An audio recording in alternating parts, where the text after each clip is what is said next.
Hi guys, welcome to Dad to Dan. This is our episode about what sales is all about. I'm going to be asking Dad about what he thinks it is, and I'll be sort of retorting with a few questions. Hope you enjoy. So what about you? When you started your sales career, were you confident? Were you... Well, I wouldn't have considered myself a natural salesperson when I got into sales at all.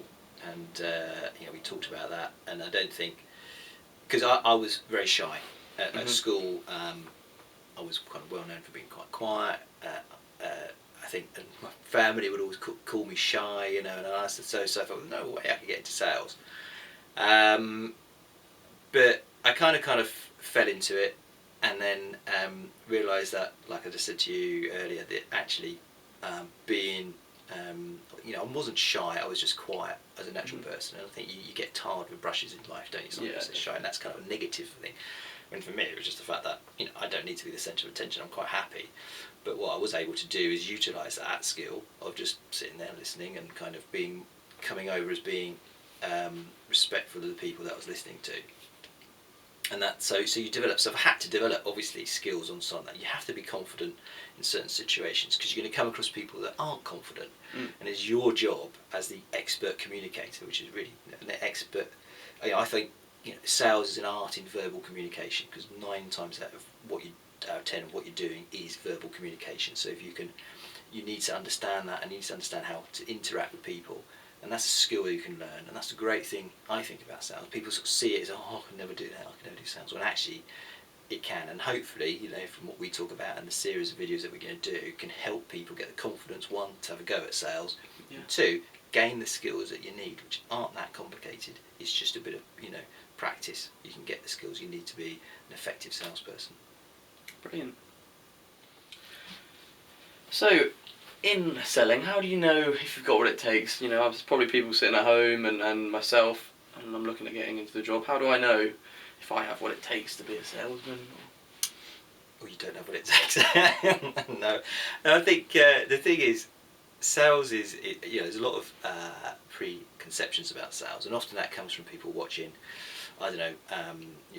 TV programs, and sort of like the rogue traders, when you see salesmen sort of like trying to con people and things, or you see the sort of archetypal sort of salesman, very sort of flamboyant and a big sort of suit, and having this gift of the gab, and I think that's really kind of misinterpreted what professional sales is about.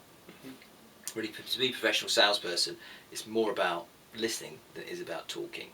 So really, if you're a good listener, you probably make a better salesperson than if you're a good talker. Let's face it, when you're in a conversation with someone, you want to be listened to more than you want to listen. Do you know what I mean? So if you're in a conversation with someone that just keeps talking at you all the time, you soon get bored and you kind of scoot off and try to find someone else to talk to. So it's really important. So I think really the personality type in sales suits everyone, and obviously there's such a big variety of sales roles around there. Yeah. As you know, whether it's selling sports equipment, selling engineering, selling complex sort of nuclear reactors, people sell those. Everything is such. So you need a whole variety of sort of people. So your personality will probably fit, just as long as you can find the right company and the right sort of product to work with. So you're kind of saying that the gift of the gab thing is null and void. It's not actually part of. Yeah, I would say that's just an old-fashioned kind of. Yeah. The same as there's this view that there's a you're a born salesman. I've never met a born salesman. Well, in fact, once.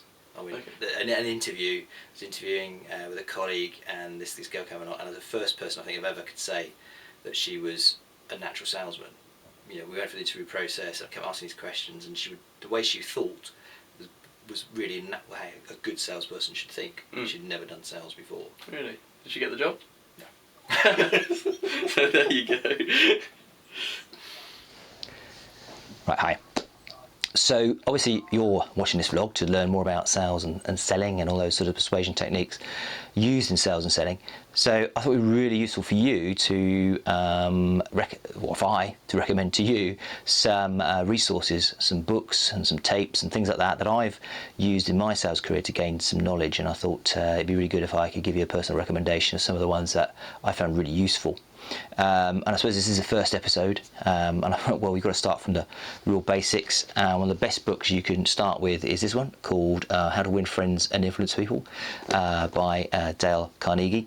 And I think it's one of the sort of, it is really the sort of godfather of all well, self-help books, but certainly sales books and business books, and it's still as relevant today as it's always been, even though it was, you know, first written in about 1953. And I suppose now that's the only problem with this book, is that the references that he uses are kind of fairly old school, fairly from a long time ago. But particularly if you're American, actually the history part of it is quite interesting.